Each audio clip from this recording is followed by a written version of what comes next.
നമ്മളുടെ യാത്ര എന്ന് പറയുന്നത് കുറേ മാസങ്ങൾക്ക് ശേഷം വീണ്ടും കൊച്ചിയിലോട്ടുള്ള ഒരു കുഞ്ഞു യാത്രയാണ്. അങ്ങനെ ട്രെയിനൊക്കെ കയറി നമ്മൾ നേരെ ഇപ്പോൾ പോകുന്നത് കൊച്ചിയിലോട്ടാണ്. പോയ ഉടനെ തന്നെ ഞാൻ പോകണമെന്ന് വിചാരിച്ചിട്ടുള്ള ഒരു സ്ഥലം ഉണ്ടായിരുന്നു. അവിടേക്കാണ് പോകുന്നത്, പൊൻകര കുസി. അങ്ങനെ അവിടെ എത്തി നമ്മൾ ഫുഡൊക്കെ സ്റ്റാർട്ട് ചെയ്തു. ഞാൻ മീൽസും പാൽക്കപ്പയും ഞണ്ട് roast and prawns roast and fish കറിയാണ് പറഞ്ഞത്.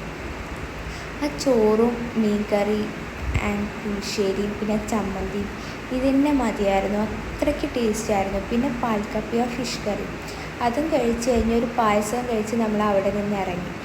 പിന്നെ എനിക്ക് അവിടുത്തെ മിസ് ചെയ്യുന്നത് ഇഫ്താറിലെ ബിരിയാണിയാണ്. അതെനിക്കൊരു നൊസ്റ്റാൾജിയാണ്, വലിയ ഹൈപ്പൊന്നുമില്ല.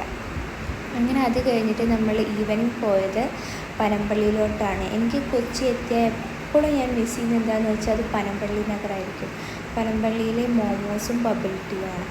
അങ്ങനെ അവിടെ എത്തി അതൊക്കെ കഴിച്ച് പിന്നെ കുറച്ച് നേരമൊക്കെ ഒന്ന് വർത്താനം പറഞ്ഞ് അവിടെ റെസ്റ്റ് എടുത്ത് പിന്നീട് നമ്മൾ നേരെ പോയത് ലുലു മാളിലോട്ടായിരുന്നു. അങ്ങനെ ലുലു മാളിൽ കുറച്ച് പർച്ചേസും കാര്യങ്ങളൊക്കെ ഉണ്ടായിരുന്നു. നേരെ തന്നെ പോയത് ഫുഡ് ഏരിയയിലോട്ടാണ്. പിന്നെ നമ്മൾ കുറച്ച് ഫുഡും കാര്യങ്ങളൊക്കെ വാങ്ങി. ഒരു ബിരിയാണി, കട്ട് വെജിറ്റബിൾസ്, പിന്നെ ഉപ്പിലിട്ടത്, ഒരു ജ്യൂസും ഒരു ഡെസേർട്ടുമാണ് വാങ്ങിയത്. ബിരിയാണി ഞാൻ രസമുണ്ടാവില്ല എന്ന് വെച്ചു, പക്ഷെ നല്ല ടേസ്റ്റ് ഉണ്ടായിരുന്നു.